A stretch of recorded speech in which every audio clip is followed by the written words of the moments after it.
Hi, I'm Sydney, and today I'm going to be watching Halloween Ends. I'm very excited for this. So my last review was Halloween Kills. I will be sure to watch Halloween Ends when it comes out in theaters and let you guys know how that goes and maybe do something leading up to it.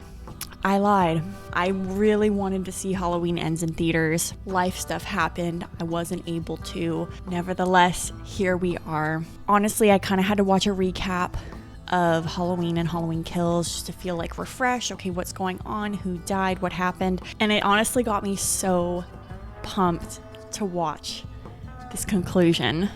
It brought me back into the headspace that I was in at the time. It reminded me of all the at the end of the last reaction, I just went on this annoying rant about really trying to dissect what my emotions were about this reboot. Trying to figure out too, what is the intention of these films? What are they trying to say with these movies? And we'll see. I have no idea how this is gonna end.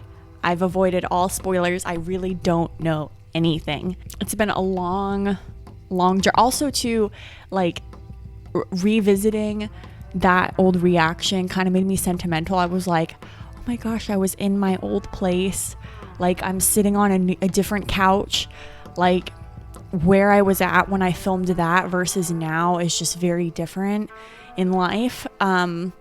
So it just feels like it's been a minute. I'm like, God, it's been a while. I'm like very happy to finish this reaction series. And just like, yeah, I don't know. We made it. You know what I mean? Like, that was a lot of movies to react to, and I'm like, oh my gosh, like, we're here. Let's go. Let's do this.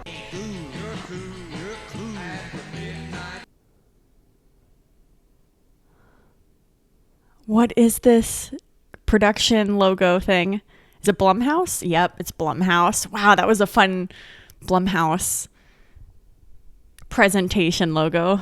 Haddonfield, Illinois. You know what? Sucks. I can't remember what year the last one took place. Was that 2018? Is this later or same night? I don't remember. Jeremy, the sitter's here! Halloween Kills, we picked up right where the night had left off. At this point, Karen's gone. And it seems like we're kind of disconnected now. Like, okay, let's catch back up, get introduced to the storyline. There is one thing I need to tell you. Since last Halloween... Okay, it's been a year. The headlines of Michael Myers. Jeremy's been afraid of the dark. He's been wetting the bed at night. It's Halloween. We're gonna have a good time tonight. Why do you say it like that? You said it so devious. We're gonna have a good time tonight. Oh, The Thing? Oh, that's fun. John Carpenter.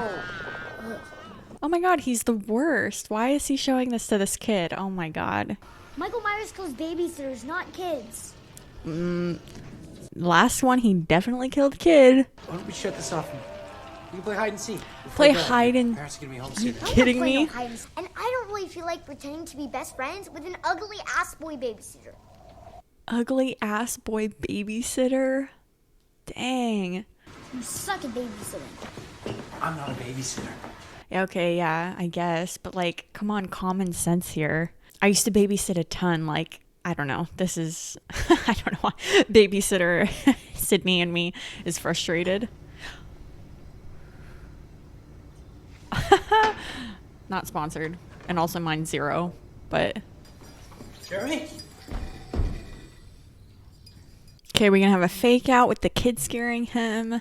Or is Michael already there? And why would he be there? Where are we? We're in Haddonfield, but whose house is this? This isn't funny, Jeremy! Jeremy! Yeah, I never played hide and seek while babysitting. Not really intentionally, but like, why would you want the child you've been hired to watch to hide from you? So, like, no thanks. This is also like... I'm having that moment, except the opposite. You know, when someone in a horror movie is going to investigate the noise and you're like, nope, like get out of there. I'm having the opposite reaction now, where if I heard a child screaming my name, I would be like booking it to that kid. I'm like, go see, go help him. Jump scare. Okay. That side angle, I was like, something's coming. Uh-oh. The parents' home. Jeremy, let me out! Let me out! Why is the music so scary? The parents are coming home. Ooh. I'm gonna kill you, Jeremy! What was that? Oh! Jeremy! Oh my god, that timing.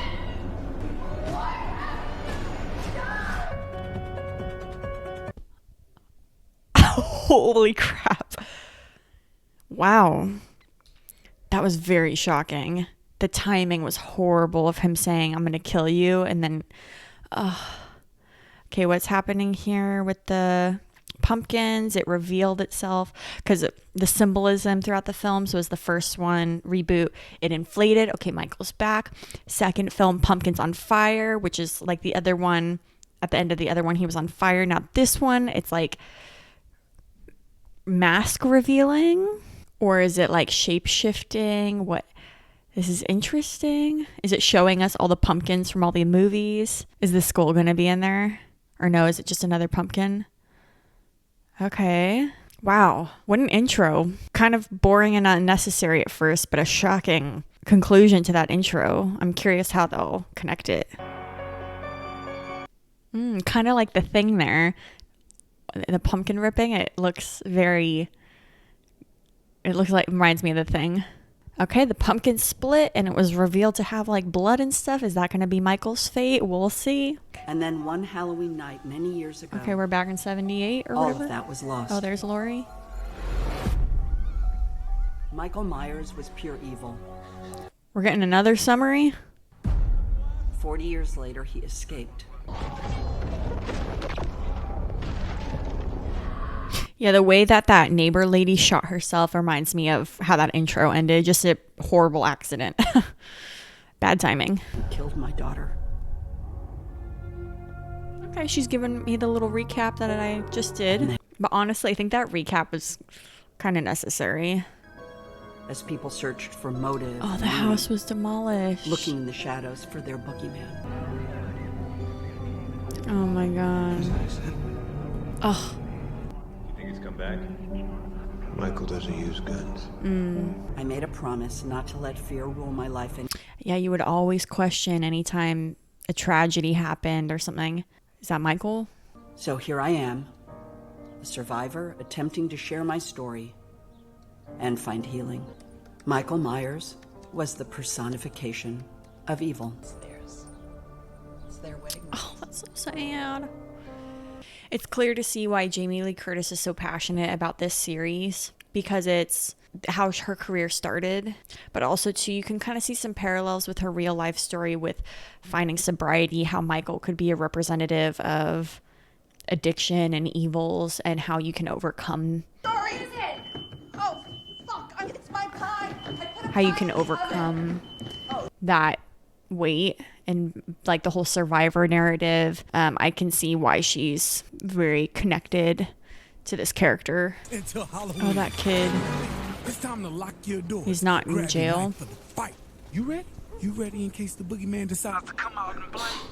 I know I am. But let's talk about. They killed off every character just about that they introduced in the last film, so it's like, okay, are they gonna have to? They're gonna have to introduce some more characters this time. Trust me, y'all. He'll be back. Ooh. I'm Billy the Kid, and I'll be creeping it real on 94.9. Thanks. With a good engine pushing you. Finally make it to work on time, you know what I mean? Thanks. No problem, kid. That is real life tragedy. And man, they're really shoving that radio station down our throat. He's got to be a character that comes up. Pulled you over because I miss you. You miss me. Just kidding. Ooh, that's Okay. I did watch the trailer for this one. So I'm assuming, just based off the trailer, that Michael maybe is living in that pipe. ID. So what's the plan? Give me the ID. ID? Yeah. It got confiscated last week. You're wearing like a high school Letterman, and you're gonna use a fake ID. I know who you are. You're that psycho babysitter. He killed that kid, didn't he? Fucking forget about it. Let's go to the game, okay? So where's your next victim? What the fuck? Oh, shit. Ooh, damn. Hey, asshole. Would you look at this? I mean, a psycho meets a freak show. Wow. This is a match made in heaven. Hey, come on, look at this. Top for now. Let's go, y'all. Michael Myers. Ew, God. Ugh. The worst. psycho or the freak show? So do you want to do it? Or you want me to? Go, Lori.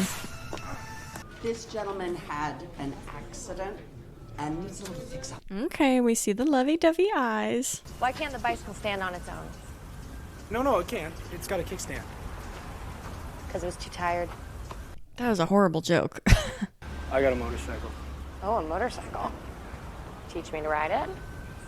You have shit on your back. Gee, she's really flirting with him. So you did that on purpose? What? He was injured? No, you need to find someone that can let go. Ooh. That makes you want to rip off your shirt and show grief your fucking tits and say, you know what? Let's go. Oh my God. Jeez. Is your hand infected? What did the doctor say? Said it's gonna be fine, Mommy. Vision. I can't keep my eyes on it. Oh, is that his dad? Who's that calling you under the dinner table? Who's that person you're texting? God, he's 21 and they're treating him like this? Yikes. Boys who keep secrets don't get custard for dessert.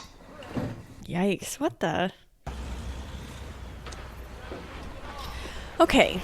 We're doing a lot of character introduction, relationship building, catch up, where are they now type of situation. I guess it's interesting to see that she's working as a nurse now, which is also kind of, it at the same time makes sense, but also is a little surprising considering she went through so much trauma and is now in her job surrounded by trauma.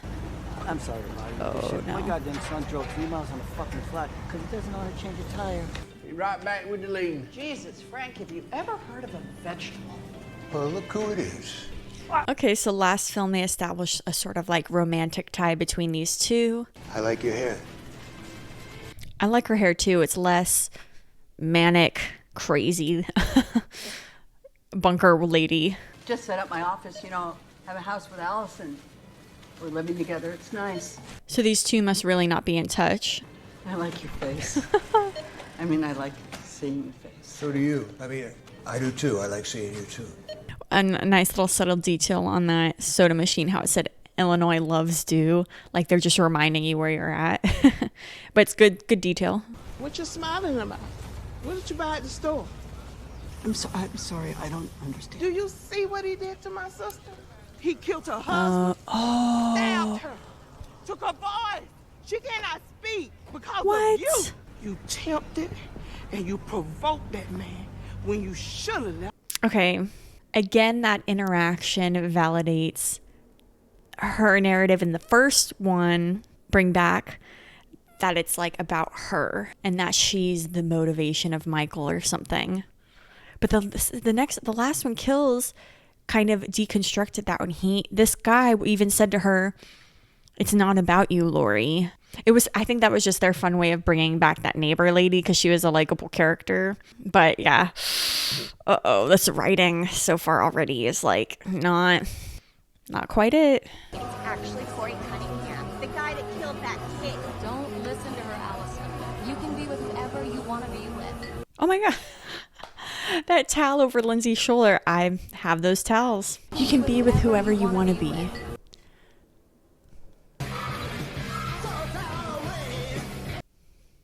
They're kind of cute together. Like they're just having fun and it's a little much with him on the floor, but... Oh no. Is your dancing and having a good time? Oh God. Sorry for killing my son. Oh my God. No accident. No accident. Evil dies tonight. evil dies tonight. What's going on? But the difference, Allison, between me and you is that people look at me like, who is this guy? Who is this monster? Yeah, they're on the opposite. And they look at you like they see you like a survivor. They're on opposite spectrums. And you think you can fix me, but you can't. Oh, that sucks. I think she's being super genuine. I think she just felt like she could relate to him. But he's absolutely right. The way that they're looked at is very different. So I think she was trying to be showing empathy, like... Hey, cool kid. What's up? God. Okay, tell me in the comments. Have you ever known kids like this that exist? Like, I don't doubt that there's maybe something like this, but it just feels like the most. It just feels like the most. Act like a goddamn asshole because your father treats you like one. Shit. Oh my god. Oh jeez. Oh, is that Michael? Guys, I'm not feeling this so far. We need some momentum here. Damn, is he gonna be dead already? That's so annoying because they just invested so much time. Because they like really put in some likability to him. They bonded us to... It was just... Okay, let's see what happens before I judge too hard. Is he dead? Is that it? Is he dying? Michael got that death grip.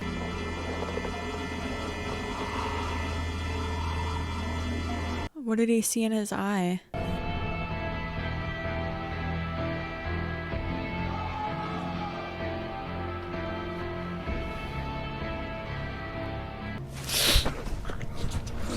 Ugh. Okay. So let's reconnect. The last film really upheld the idea that Michael is the shape.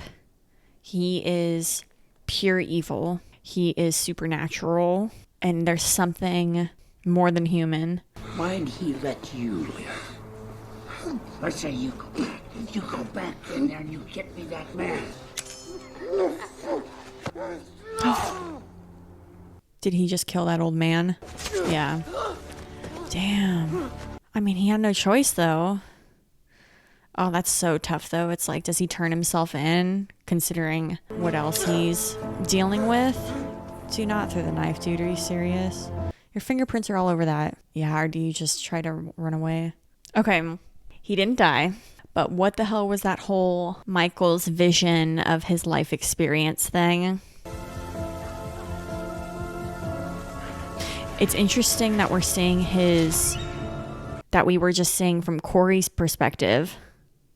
That's very much a Michael Myers camera angle. No hard feelings about the promotion, right? Of course not. You deserve it. Deb, can I speak to you a minute? Oh, are they going to be all flirty and stuff? I'm hopeful with perspective that my experience will help others heal. Okay, I think he's going to Lori maybe for some help. Oh god, okay. So what, did Michael kind of somewhat possess this kid? Ew. Alright, I didn't mean to scare you. I'm just waiting for Allison. I got jumped on the way home last night. These guys. I'd say that Lori was the same guys from yesterday. Those kids from the gas station that were messing with me. I tried to stand up for myself and they,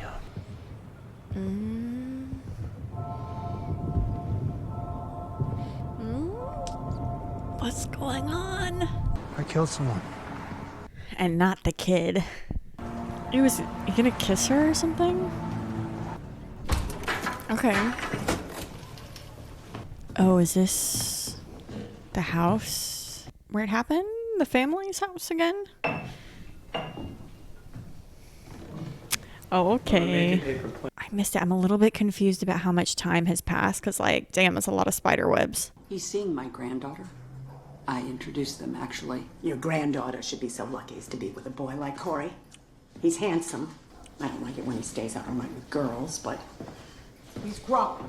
Ew, this mom is such a caricature of a villain. Like, I know he's had his difficulties. They would have felt for him. They would have helped him heal. But because your boogeyman disappeared, They needed a new one.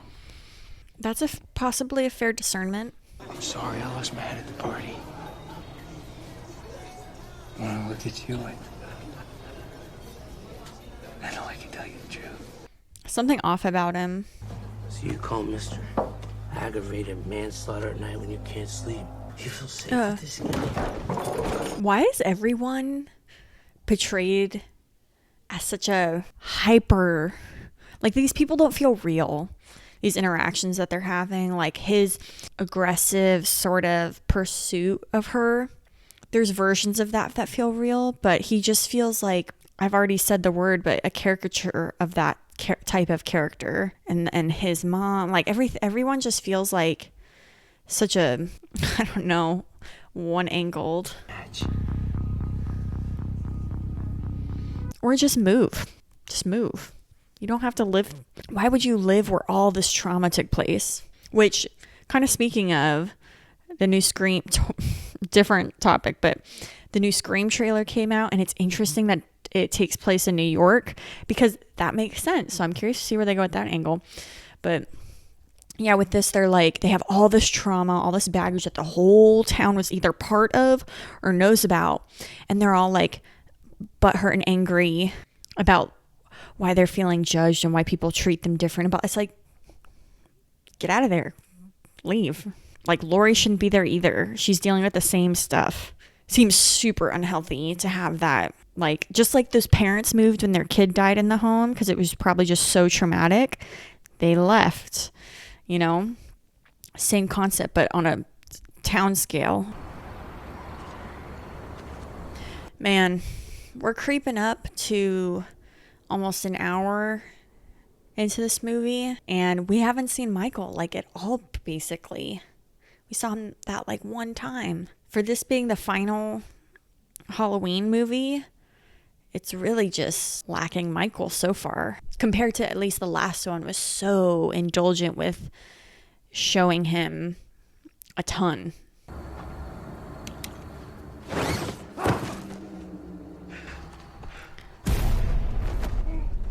Oh, jeez. Oh, Mulaney. That's the same name as like, he, okay. In the last one, they showed a flashback of Lonnie, I think it was, getting bullied as a kid, even though he was a bully. I kind of mentioned that in the last video, and they're like, oh, trying to show this dynamic of how bullied kids bully. And I remember he said it was like the Mulaney's or whatever. So this must be that bully or related to. He looks younger, but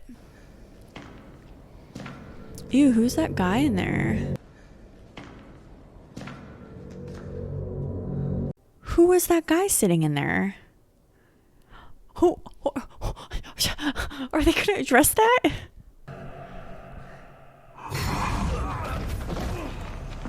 Was that just Michael? I don't know why it looked like a different person's face. This is so wacko.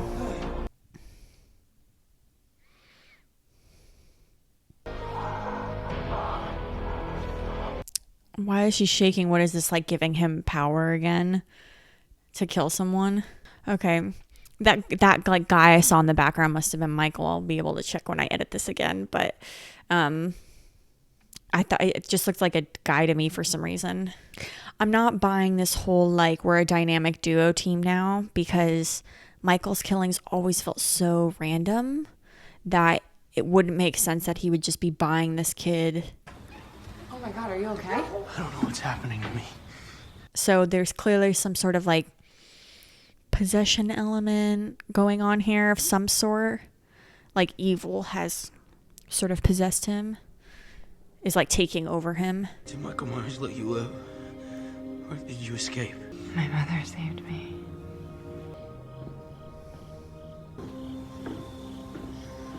Awkward. Okay. So she's sensing something's up with Corey. You can just see it in her eyes. She's just like sympathetic, but then also like something's twisted. Do you ever just shut your goddamn mouth? I know, right? I know I talk too much. I just get so excited about all that boogeyman bullshit. Yeah, that girl is just such a caricature. That's the word of the reaction so far. His eyes. We're talking about Michael or this kid? Michael's eyes in Corey. I always liked Corey. You know, some kids you can tell they're a pain in the ass, but Corey was a good kid. I just couldn't imagine he'd be capable. Oh, that's the dad. Let's find a way to forgive this kid. And I pull up next to him, and he looks at me, and it's not him. At least not in the eyes. Did the town do this to him after the accident? Or was it always there? Good question. Good question. Yeah. Okay. So yeah, the question is, was that evil? But no, we saw the whole event play out. It was a pure accident.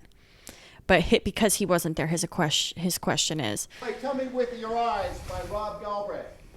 Okay, this house was so obvious. Was so beyond obvious. But yeah, that it's almost like the chicken or the egg. It's a question that's come up with Michael Myers, and now it's coming up with this kid.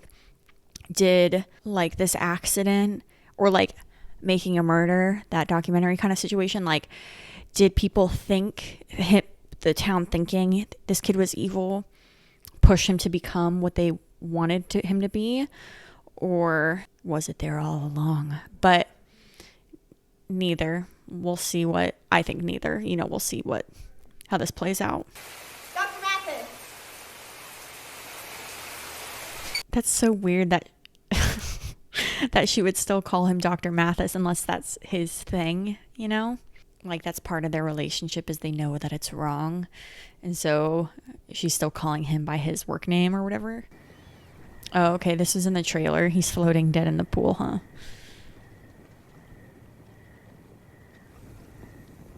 Oh, yeah. Okay. Okay, so I guess not yet. Oh, shoot.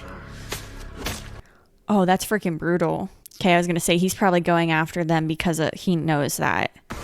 Ooh. Damn. Because he knows that, not Karen, the granddaughter, I'm already blanking on her name. He knows the dynamic of their work relationship, and he probably is like, it's any sort of motive for him to kill.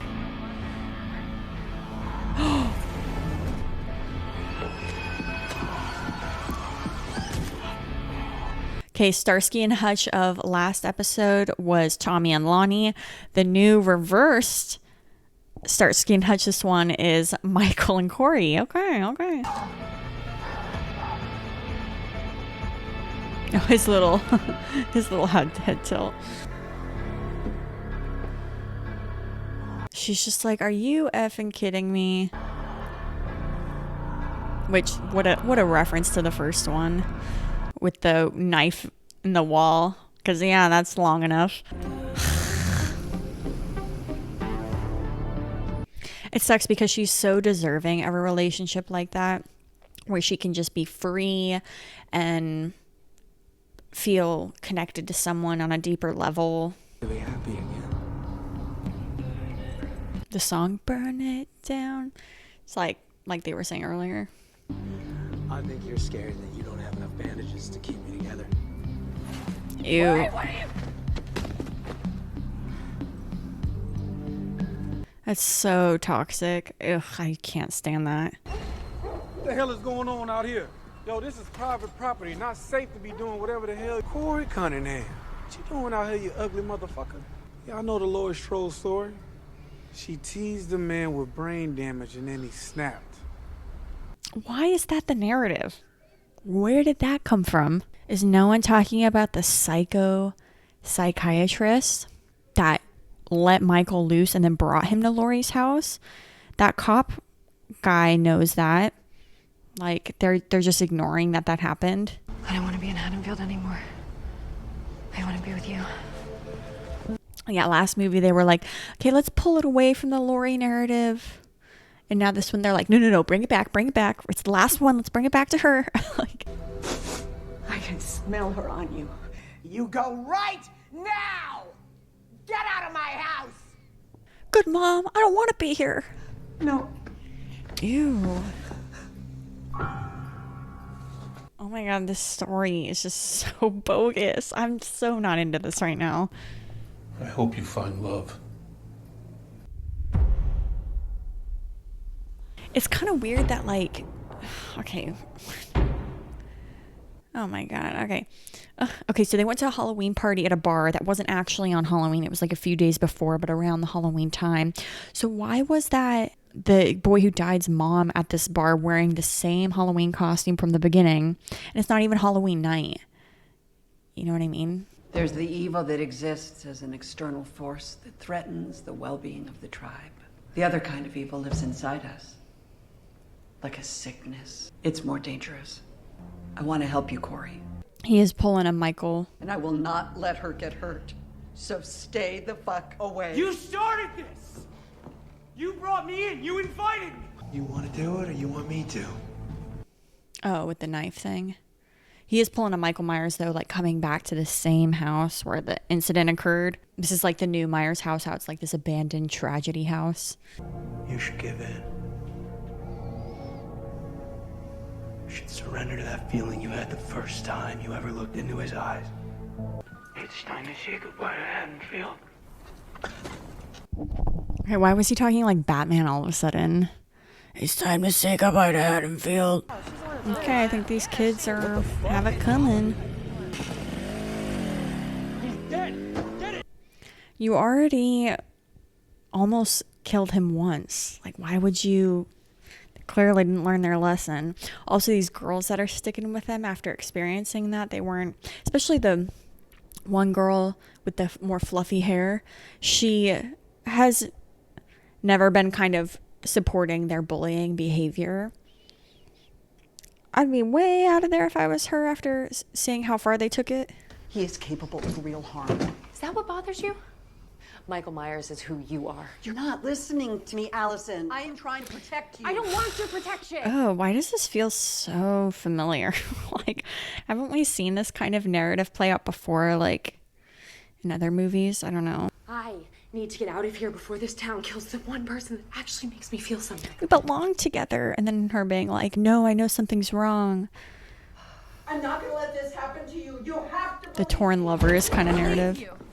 When I trusted you, my friends are dead. My parents are dead. You're the one that's capable of fucking harm. Where is this narrative coming from? That is so unlike her to think it was Lori's fault. It was Lori's fault that Karen had such a traumatic upbringing. It is Lori's fault that she couldn't be emotionally present for a lot of both of their upbringings.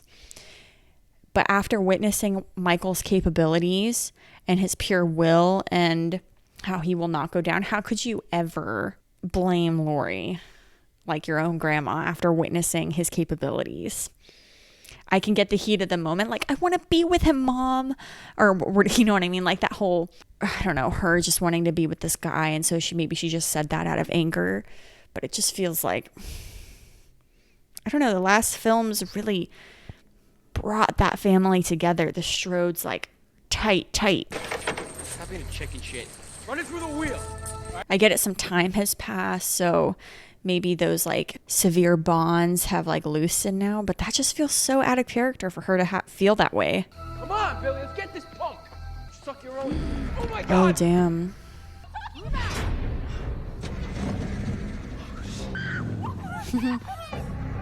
Oh, she's like the one that doesn't deserve it. Well, she's culpable because she was there when everything has gone down, but that barbed wire at the top. Just move to the side. Okay, she made it. But that gate's going down. Yeah.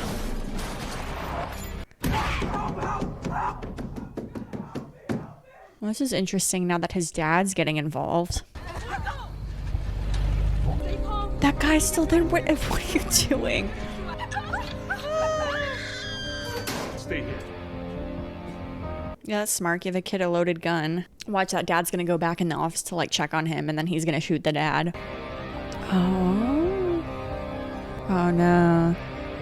I got you, fucking psycho! Okay, well, we saw that coming. Like, you give this idiot a gun, he's gonna shoot the wrong guy. Stacy's dead. You're dead too.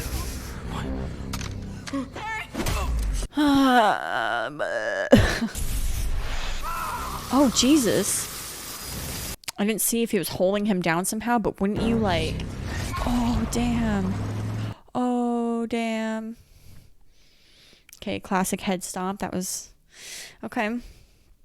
Yeah, it is interesting to see how they up the gore element or whatever, but... So, the blueberries obviously are really hot. Is he gonna kill his mom? Okay, I have a prediction. Well, he's gonna kill his mom. A little ice cream? Duh. But my prediction is that I'm so blanking on the main girl's name. But the granddaughter is gonna end up having to kill Corey or something like that. She's gonna try to she's gonna figure out what's going on. She's gonna try to reach out to him, a la Nightmare on Elm Street 2, which I just reviewed. Like, come on, that you're not him, maybe, or something like that. You're not Michael or whatever. And then she may end up having to kill Corey. Corey is way too far gone at this point. Killing your own family, like, how it's one thing that you killed the bullies that were like super evil to you, but yeah, at this point, his dad was always really nice to him. He didn't kill his dad, but I think he would have. Okay, there's Michael. Oh, dang. Ooh, that was brutal. Oh, that's freaking sick. Damn, that was gross. That was pretty bad. I will say they are being creative here in that the previous films before this whole reboots trio was all about diving into the motives and the mythology of Michael. Why is he the way he is? What are his motives? Now this one's taking the opposite route. It's less about what Michael is and what is it's more about like what his potential is and like what can he do further, if that makes sense. So I do appreciate that they are trying to be creative and explore this sort of narrative, because I will say they are in a tricky position. What does it mean to end an iconic series like this? Love the pumpkin on the thing. Like, what can you possibly do? Because the past two movies, it was he came back. Okay, let's try to kill him. They can't just do the same thing. They got it. They're trying to add in a little bit more layer into there. Okay, I'll take it. But just the whole, like I mentioned before, torn lovers possession angle is not my favorite. Yes, I would like to report a suicide. Okay, because she's putting on a whole act here. Because she's Laurie freaking Strode. Sucks we saw this in the trailer too. Or to an extent, which is interesting that with the doctor's death, they actually showed something different in the trailer. While as here...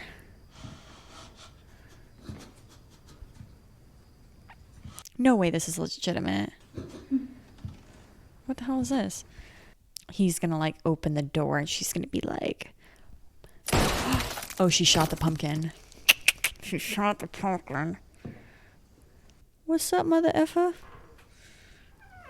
Did you really think I'd kill myself? Go. Yes.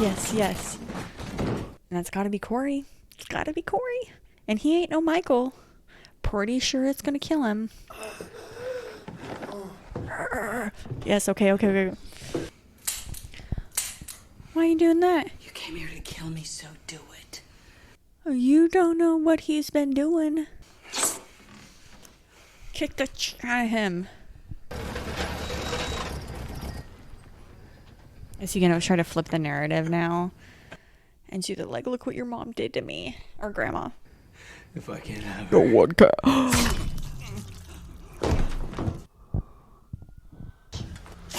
Oh.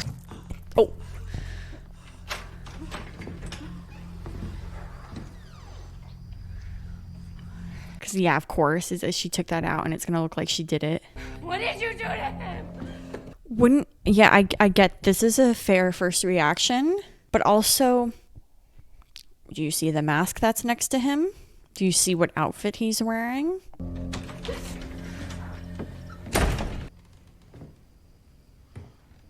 Oh God, is Michael there? Michael's been nearby when Corey's been nearby, so. Yeah, wouldn't she be like, where did he get that mask from? Okay. No. Oh, okay, wait. Wait. Is he pulling a Michael in that he's kind of like coming to, or? Okay. That makes sense to me, because to Michael, everyone's kind of disposable. So the fact that he saw him there and was just like, eh. Where's Lori? We're responding to a call. She called in a suicide. Yeah, and if she doesn't know the context, she could think that, yeah, how does she interpret that? Also, too, that's something I've learned from just watching lots of movies and like different doctor, even freaking, you could talk about this on Grey's Anatomy or something like that. If there's ever something impaled into someone, if you're ever stabbed, they say do not remove what has impaled you, because that's actually blocking blood vessels from bleeding out potentially. Like, you're doing a lot worse damage by pulling it out. So her instinct to pull that knife out of his neck, like, what the hell do you think was going to happen? And also, too, for this circumstance, of course, you're putting your fingerprints on the weapon. So, but it was just an instinct, obviously. But, you know, remember that, kids.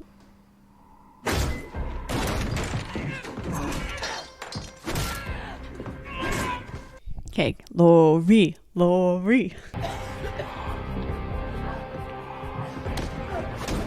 Damn.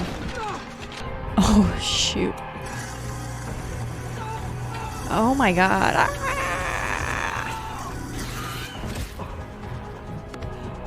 Knitting needle. Hey, baby. Oh. Nice. Now what? Chop his head off. Oh, okay. Does she not know? Yeah, okay. Okay, pin his leg down.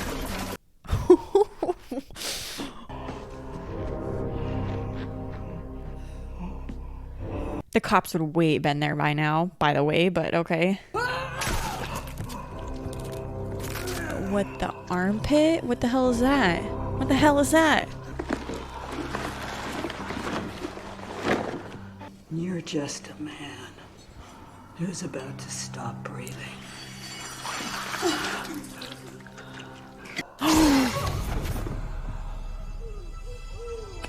Oh, damn.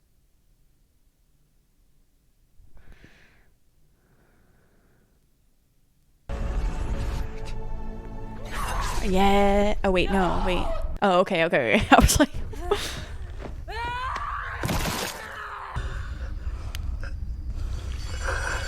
Oh, nope. Don't like that. Like, aren't you a little concerned that that hasn't killed him yet?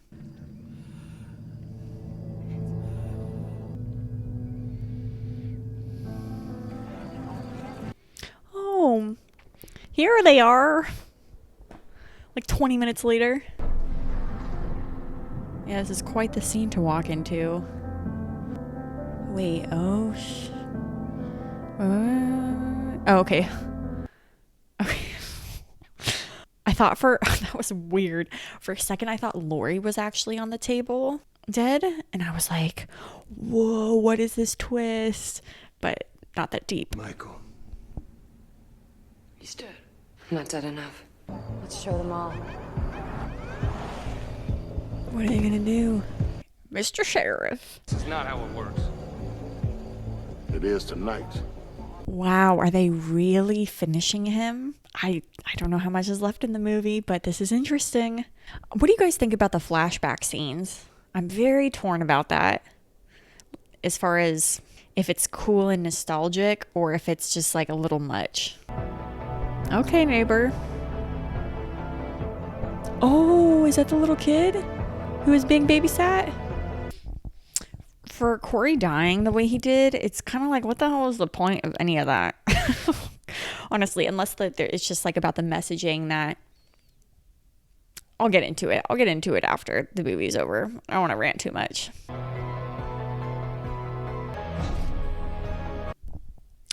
Ooh.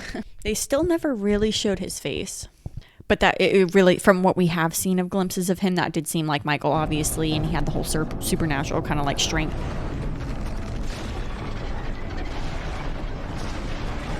But part of me can't help but questioning What if that was like the homeless guy from earlier who was now like possessed by Michael now that they've introduced this whole thing? There would be no tombstone, no memorial. You were right about Corey. He was consumed by evil.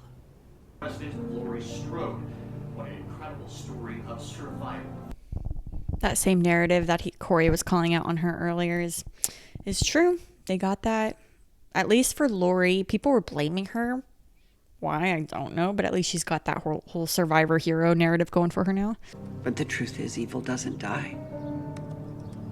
It changes shape. Shape, the shape. Mm-hmm.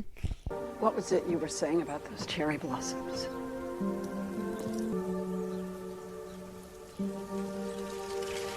Okay, cherry blossom. I don't remember when he was talking about cherry blossoms. I think that's a reference to the last one, but what, it's like new beginnings or something?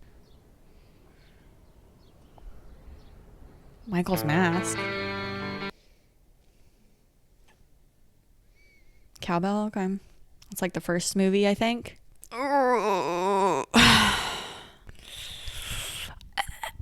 Lick the microphone on accident. Boy, oh boy. How the heck do you end the legacy of Michael Myers?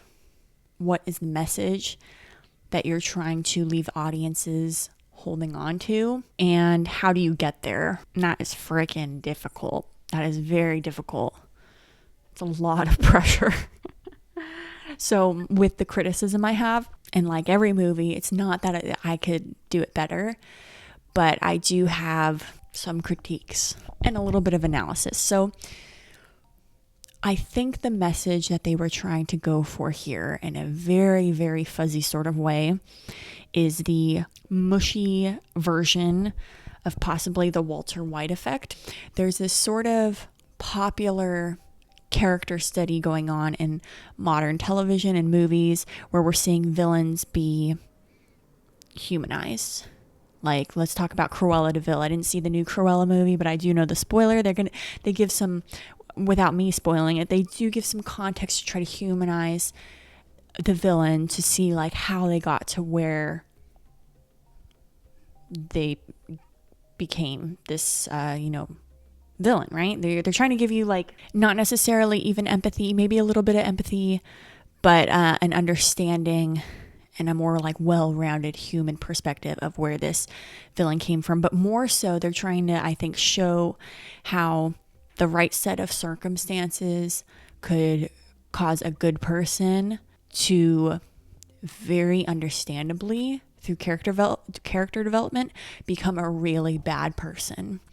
Because human nature is not black and white. There is this issue with horror and with TV and film of the perfect victim, I think is like the trope of it, I guess you could call, particularly like in true crime and stuff, the way that victims can sometimes be portrayed as being like pure or something like that. My brain's kind of spiraling with so many thoughts all at once, but basically people who are victims can also be bad people, and not bad people, but just human people who've done bad things. Good people can do bad things, and bad people can do good things, because guess what? They're kind of the same thing. It's just the human experience. There's just strikingly varying degrees within that can define someone's character to one end or the other. But on the human spectrum, for the most part, there's a scale of both happening within everyone, being good and being bad. So my freaking long ass rant and just like word vomit about that is like the Walter White experience. Like I said, the reflection of that is like confronting the audience to that under the right circumstances, you could be the villain. That's also the like, scary projection of that narrative. So with this as well, I think we're seeing that being portrayed in the character Corey.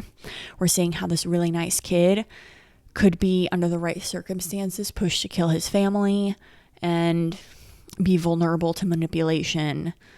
But the whole sort of evil possession thing was just really, really unclear. It was not developed. They did lean like... Yeah, I don't know. Because what is the... I'm like, how deep do I analyze this? Because it really doesn't check out. It just doesn't, because at the end of the last one, they shot him a ton. He's been stabbed. And that didn't kill him. So what, just because his throat got slit here, that was enough? Doesn't really check out for me. So in the writing, there is no satisfying closure. Rewind brings us back to the father of the kid who died at the beginning, earlier in the film, towards the beginning, saying that he was looking for some sort of closure. And honestly, that's a great reflection of this movie, of this series. It's really hard to find the appropriate closure. Like, what would have made this film end more satisfying? Because they really gave us what they've been teasing, what we've been wanting, is Laurie killing Michael. So the fact that we got to see it and it happened and it was real, like, because we had that fake out. If we're going back to like the old reboots, was it H2O? I'm blanking now. Maybe it was H2O, where she cuts off his head and they have like the goodbye moment with the hand and all that, which they kind of like resembled here, touching hands as well. But then of course next movie they're like, fake out, it wasn't him. Here we get that full satisfying like unveiling. You're nothing, you're just a person, which maybe because he didn't have his mask on is the reason he, like, we're talking about like the supernatural aspects, maybe because he didn't have his mask on, the power, I don't know, I'm making up, I don't even think the writers know. But that's just a suspicion. But regardless, because she took his mask off, we know it's him. And especially because he was like, he still had that supernatural strength. Like, she killed him, he's gone. But they were kind of teasing there for, while I was watching the movie, I was like, because that's like the Scream effect for you, where every movie there's a different killer. For a moment I was just like, are they trying to pull a transition here to a possible reboot, like a legitimate reboot of like, ooh, but now there could be a new Michael and Corey or something like that? I was like, oh my gosh, are they really going to just like push this on to the next generation? With the granddaughter being the new sort of Laurie character and this guy being the new Michael. But they really just kind of like closed that up, and they were like, no. So I really don't know what the whole point of the Corey thing was, other than my long-winded kind of rant about it being an example for the audience, and like Laurie's point at the end that evil can take all sorts of shapes and it can take over all sorts of people. So even though Michael's dead, evil will still present itself, which is sort of just like the overall like, ooh, it's a deep message in the movie. But even that is kind of just like, like, okay. But to bring it back to the first film, that was always John Carpenter's idea. There was no Michael Myers. There was always the shape. And so I think this was a kind of way to end the series by coming back to that overall concept, is that it doesn't matter who he was, it was what evil is capable of, and that it could affect anyone, right? But then they like contradict that, and they're like, well, no, it's about Laurie and it's Laurie's fault and he wants to get Laurie. It's like, oh my God, just make up your mind, guys. The characters in these movies are so uninteresting, and they just rely so heavily on nostalgia and Easter egg sort of reference points, if that makes sense. Particular, like in the last one, in Halloween Kills, Tommy couldn't stand, Lonnie couldn't care for, Lindsay, nothing interesting about her. The nurse we have more context about because she was in multiple films that they just like disregard, but at least there's like more of like, we feel like we know who she is. And then they just kill them all. But the one thing that kept me like interested in the last one was like, I feel like I know who Tommy is. I know all the stuff that he went through. I understand it, kind of his motives of like wanting to kill Michael, whatever. There's a little bit of meat there. But in this one, it was just like, okay, you're introducing me to all these people who are so like one-dimensional. They're so one-dimensional. That's really what it is. When I was talking about the caricature earlier is just that every character is freaking flat. They're so flat. There's nothing it's like, take away half the characters, spend more time developing them as humans who are like real people, and then kill them, and then I'll care. Because right now it's like, okay, you got the bullies, and like within that you have like the one that's like less of a bully but still involved, and like you have your levels of bullies, you have your tier, you have like Letterman guy, artsy dude, the girl who's still a jerk but not as involved, and then the fluffy haired girl who's not wanting to be involved at all. Like I don't know why I'm ranting about that. I'm just so annoyed. We have the stereotyped controlling wife, mother, and then the passive pushover dad. What they really put so much energy into establishing that radio DJ as a presence in the city, because throughout the whole beginning, middle, like in consistent beats, his presence was popping up over the radio, right? Or we saw the billboard, and then it was just all for him to get killed. But we know nothing about him. He was just kind of like, hey punks, get out of here. Oh, I'm a jerk to Lori because everyone in the town is, and this kid because we all hate them for sin. Like, it would have been more interesting to see someone in the town other than the granddaughter give some sympathy to Corey, like the dad kind of did.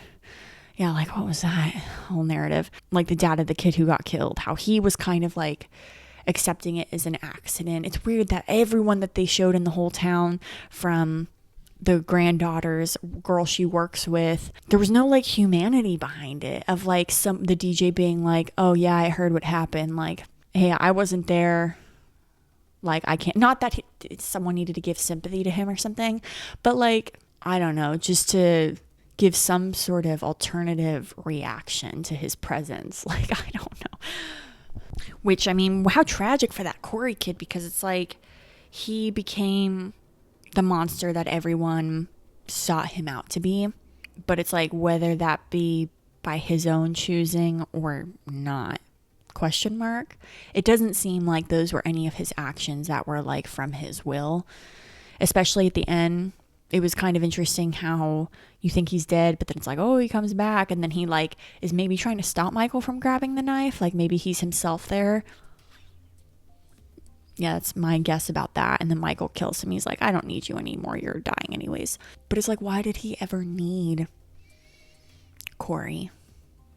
I don't know, that whole possession thing just felt so unnecessary. But like I said while I was watching it, I can appreciate that they were trying to do something new. They really had to in this one. They like, what were they gonna do, you know? Let me explore, what could they have done? Okay, I like that they decided to make this story take off 4 years later. I think it needed a beat between the first two films are back to back. Now, okay, let's take a minute. So cool, it's a good start. Just break up the pace a little bit. Finally get to see Lori, you know, deciding her own destiny. She's writing a book. She's choosing to be happy. Like, it's very much a choice, I think, in life, which I don't always necessarily agree with, but that's kind of like the thing they're going for. She's chosen to like let go and like embrace living her life and not living in fear, right? So I think it's good that they started off the story saying like that they've kind of moved on. So I like the idea of the disruption of Michael back in their lives once they've moved on, because that was kind of the whole thing previously, is that Lori never moved on. Like, she's holding on. It's disrupting everyone's life. Everyone's in fear. So it's like, okay, well, what does it look like for them to be? Because I think that's kind of like the typical narrative is like, and they all lived happily ever after. So what happens when that's disrupted now that they've found some peace for some reason, even though he wasn't caught, but whatever. I do kind of like the whole it's not really that though. I do think that there would be some sick punks out there. I mean, like us as the audience, at times we're like, I talked about in my last reaction, but I think there's definitely people who root for Michael. Like, you want to see the kills, you want to see like, you're kind of rooting for him. He's like an anti-hero to some people. Like, you want to see Like, you're excited to see him. And I think in a sick way, in reality, some people are like that too towards, you know, horrible people. So that could have been explored maybe in a way without Corey needing to be possessed or anything. I think maybe Michael could have seen a way to get into the Strodes by maybe manipulating someone to that degree. But even then, it's not necessary. Like, he's so strong, and why does he care about the Strodes? Yeah, I don't know. I'm freaking ranting. I don't think it would have happened just because of Jamie Lee Curtis's involvement, like in the production of this film and everything. But I think it would have been interesting to see an ending where Laurie dies and Michael dies, but Laurie dies too. I don't actually think, like, I like Laurie as a character. Like, I get more excited to see Laurie fight back in those confrontations of Michael and her coming face to face. I think she's a badass, like, character. I don't want the, like, strong, powerful woman. I don't think she needs to die. Like, that's for there to be closure or something like that. I think it is great that there's like a liberating success at the end, but also part of me can't help but be curious to, like, because the granddaughter is just as strong. Like, what would it have looked like if they would have both died and then the granddaughter had her, like, I'm leaving Haddonfield and this is over. Like, I'm gone. Because Laurie's still there. I mean, as much as it's over for her, we see Michael's mask is still there. Her daughter's, like, newspaper clippings of her death are still, like, hung up on the walls. Like, so what does that mean for Laurie? Like, I don't think she can ever really move on from this, you know? So to really feel a little bit more like closure, like stamp, like nail on the head, it would have kind of been interesting to see how they could have creatively killed Laurie. Corey couldn't have killed her. That would have been, like, unsatisfying for all she's been through for him to have gotten away with that. But so I'll say it's nice to see, like, female empowerment for her to get her successful ending. But, you know, the, like, curiosity and cynicism in me is also curious to see, because I'm just sick of her too, a little bit. As much as I love her, I'm sick of the whole narrative spinning on, is it about her? Is it not about her? If they went all in and said, like, this is about her, Michael's after Laurie and Laurie's got to defend herself. But they went so back and forth on that in this, like, trilogy reboot that I'm like, get out of here, Laurie. This is not about you. What do you, like, I just kind of got, like, annoyed with her. I'm simultaneously, like, girl crushing and also annoyed with Laurie. At the end of the day, she's a great, strong, like, physically, mentally, like, badass character, but also too, I don't like the way that was written for her. Like, I almost want to see a parody spoof of like Lindsay, who owns the bar. So last we saw, she survived, she was running the bar, she was living her life. What if there's a whole angle on this where Lindsay thinks Michael's coming after me? Because it's really kind of the same thing, at least the way that they were trying to put it with the whole first film jump to these reboots, is that it was a purely random act of coincidence. Well, same goes for Lindsay. She just happened to be being babysat by someone that crossed paths with, and she survived, she escaped, you know? So what if there's, like, an alternate film or an alternate perspective where Lindsay's actually this, like, badass person who's been prepping for Michael's return, and she owns this, like, bar now and has a shotgun behind the bar, and she's actually into more of the, like, mysticism with her, like, tarot cards and all this. She's, like, doing the research and figuring out why Michael's evil presence is in Haddonfield, and, like, you know what I mean? I don't know where this is coming from, but, like, for real, that's how random it kind of feels with Laurie. It's just like, it's not about you though, but is it? You know what I mean? Like, this is how Lindsay could be feeling too, in a lot of ways. And Lindsay, with, like, some of the stuff that I don't know where this literally just came out of my butt, but, like, yeah, now that the more I'm thinking about it, I want to see the Lindsay spinoff. I want to see, like, a whole narrative with her playing out. as being the hero too, you know? Because she's had, not quite, but almost as many encounters with Michael as Laurie had had in like the last movie. You know what I mean? Because she encountered him as a kid, and then she was almost murdered by him in the last one, you know? So the motive for her to feel so strong-willed and stuff is there too, but they don't pursue that because it's like about Laurie, you know? So like that would have been kind of interesting, this one. I'm like ranting forever now. I'm gonna have to like cut this short, but that would have been an interesting sort of person because we know her, we're invested in her a little bit, you know, with nostalgia, and then the last one we saw her go through some stuff. So it's like, yeah, they should have invested in her more. That would have been cool to see her like come out of the works and like be a more involved character instead of a bunch of random people they introduce and then kill once again. And then any references that are made like to the neighbor who had her throat stabbed, and then I guess that was the little boy who was being babysat who was marching to see Michael's final resting whatever.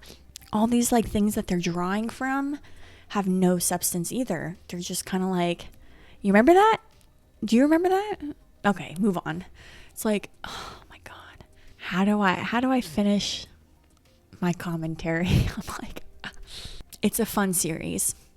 As much as I'm ragging on the writing, the development of it, it's a really kind of fun character to have gone on this journey with Laurie and Michael. I don't know that I see myself watching all these movies again like I have. I could see myself like if it was on TV or if I was with other people, or maybe around Halloween time, if I just want something on in the background or something, like I'd put it on. I'm so glad, like I went into this never seeing one Halloween movie. I'd never seen anything. So I just feel so glad and like very happy to have watched such a iconic franchise. Michael Myers has scared people for decades. People love him. People hate him. It was so necessary for me to watch those movies to just like, I like horror. Like, duh, that's why I have this channel. But like, yeah, I think like I needed to watch those. They're fundamentals, you know, the good and the bad. Well, nothing feels right as far as like what to say. Because I know as I sit with this last movie, more thoughts are going to come to me. But, you know, I just got to let it lie. Just let it be. I've started diving into the Nightmare on Elm Street series. I have the first film and the second film, Freddy's Revenge. My reaction's out now for that. So if you're wanting to dive into this next series with me, which is just as iconic of a horror figure, then please join me on that journey. I'm a little more excited to dive into that because Robert Englund is just incredible. So join me along for that ride. Thank you so much for watching. Subscribe if you want to, or not. It's okay. And I will see you next time. Thanks.